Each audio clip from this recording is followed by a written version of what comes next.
መስትያት ቤትና በህብረት ጨርሰናል፣ ችለን አሳይተናል።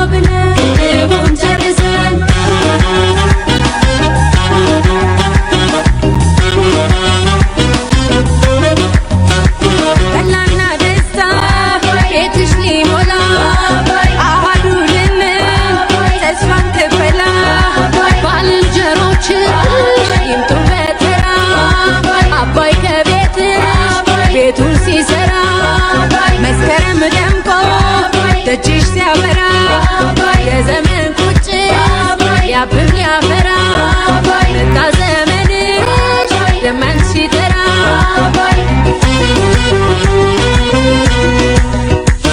ሸማ ልበሽ አምሮብሽ ታይ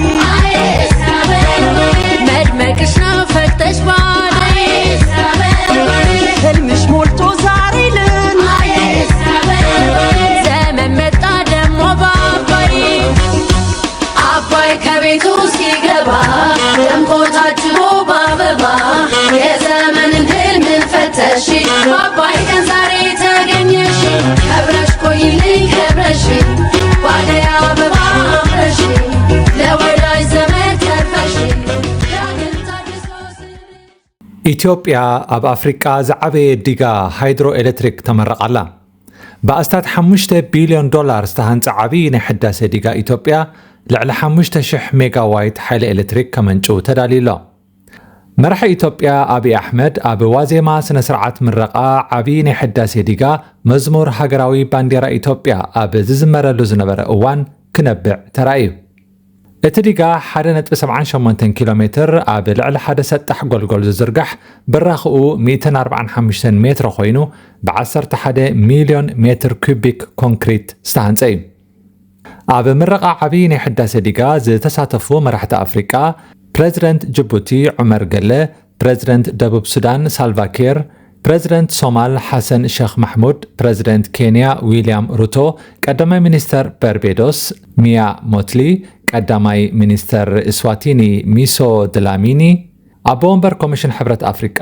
ማሕሙድ ዓሊ የሱፍ ምክትል ዋና ጸሓፊ ሕብራት ሃገራትን ፈጻሚ ዳይሬክተርን ቁጠባዊ ኮሚሽን ሕብረት ኣፍሪቃ ክላቨር ጋቴተ ክኾኑ እንከለዉ ፕሬዚደንት ጅቡቲን ኬንያን ንስነ ስርዓት ምረቓ ዓብዪ ናይ ሕዳሴ ዲጋ ኢትዮጵያ ከፊቶም ኣብቲ ናይ ምረቓ ስነ ስርዓት ቀዳማይ ሚኒስተር ኢትዮጵያ ነበር ሃይለማርያም ደሳለኝ ምክትል ቀዳማይ ሚኒስተር ነበር ደመቀ መኮነን መራሕቲ ክልላትን ዞባታትን ተረኺቦም አፈ ጉባኤ ቤት ምኽሪ ፌደሬሽን አቶ አገኘው ተሻገር አፈ ጉባኤ ባይቶ ወከልቲ ህዝቢ ታደሰ ጫፎ ምክትል ቀዳማይ ሚኒስተር ተመስገን ጥሩነህ ምክትል ፕሬዚደንት ሰልፍ ብልጽግና አደም ፈራሕውን ኣብቲ ቦታ ተረኺቦም ንሒደት ዓመታት ምስ ኣብይ ኣሕመድ ኣብ ሙቕ ፍቕሪ ዝነበረ ኢሳያስ ኣፈወርቅን ብህንፀት ናይ ዓብዪ ዲጋ ሕጉሳት ዘይኮኑ መራሕቲ ሱዳንን ግብፅን ኣይተረኽቡን መራሒ ኬንያ መደረ ከስምዕ እንከሎ بقالاتون بمنفسون أزي حقوس كم زنبرة أبقتو ينبب نيرو أمنا مسرت هنتت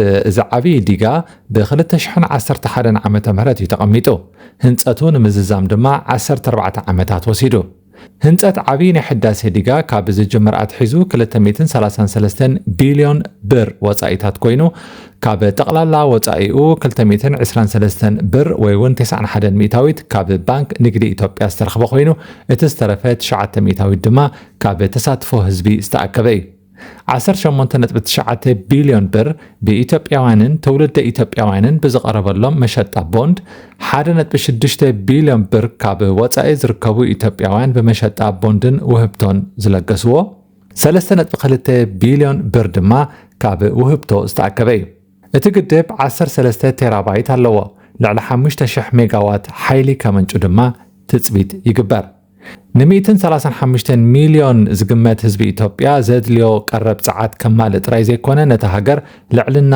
ፀዓት ክህባን ኣታዊታት ባጤራ ወፃኢ ክዕብን ዝብል ተስፋ ከም ዘለዓዓለ ተንተንቲ ይገልጹ። ኢትዮጵያ ናብ ከም በዓል ኬንያን ጅቡትን ዝኣመሰላ ጎረባብቲ ሃገራት መሸጣ ሓይሊ ኤሌክትሪክ ንምዕባይ ትልሚ ከም ዘለዋ እውን ይስማዕ።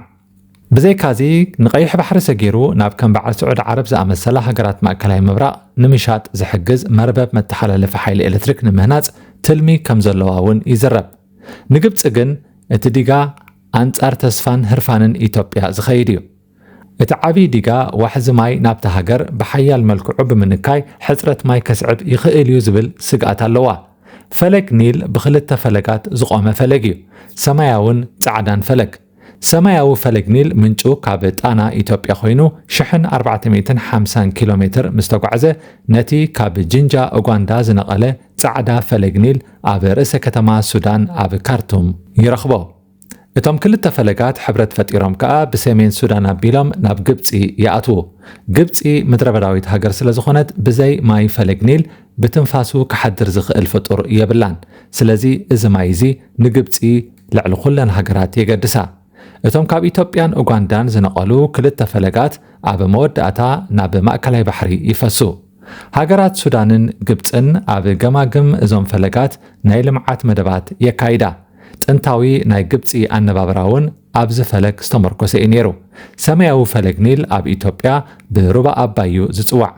እዚ ሩባ እዚ ኣብ ኢትዮጵያ ንዘመናት ዝተደርፈሉን ዝተነግረሉን ግን ከዓ ናይ ኢትዮጵያ ሓመድን ወርቅን ለኻኺሙ ዝኸይድ ዝነበረ እታ ሃገር ክትጥቀመሉ ዘይከኣለት ዓብይ ሃብቲ እዩ። ኢትዮጵያ ብዘለዋ ናይ ማይ ፀጋ ፈፂማ ጾማ ክትሓድር ዘይግባእ ሃገር እያ። ብሰንኪ ድሕረትን ግጭታትን ግን ንዘለዎ ሃብቲ ከተቕልበሉ ኣይፀንሐትን። ከም ግብፂ ዝኣመሰላ ሃገራት ዕቤት ኢትዮጵያ ከም ኣንጻር ሃገራዊ ረብሐአን ገይረን ይጥምትኦ። እዚ ሕጂ ዝመረቕ ዘሎ ዓብይ ናይ ሕዳሴ ዲጋ ኣብ ከባቢኡ ሓደ ንጋት ወይ ወጋሕታ ዝበሃል ዓብይ ቀላይ ፈጢሩ ኣሎ። ኣብይ ኣሕመድ እዚ ቀላይ ወይ እውን እቲ ከባቢ ከም ሃገር ክሕሰብ ይኽእል እዩ። ፀዓትን ማይን ክሳብ ዝሃለወ ኣብዚ ከባቢ ኩሉ ነገር ምግባር ይከኣል እዩ። ሕጂ ዝተርፈና ኣብዚ መዕርፎ ነፈርቲ ምህናፅ ክብል ሎሚ ኣብ ስነ ስርዓት ምምራቕ እቲ ዲጋ ተዛሪቡ። ኢትዮጵያ ኣብዘን ክልተ መዓልታት ሓድሽ ዓመት ከተብዕል ትዳሎ ስለ ዘላ እዚ ዲጋ ምዝዛሙ ከም ሓደ ዓብይ ተስፋ ንመሰጋገሪ ሓድሽ ዓመት ይሕሰብ ኣሎ።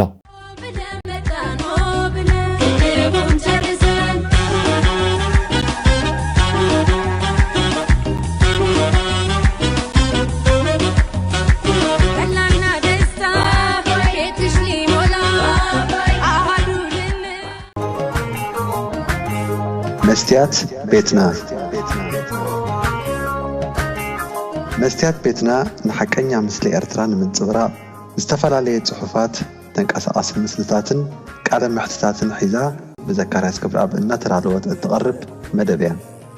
كفوت لساني من يزعصوني هاي سجدن علي عبطاقوت ملاخي قطاوخي قنا مسلي فتحي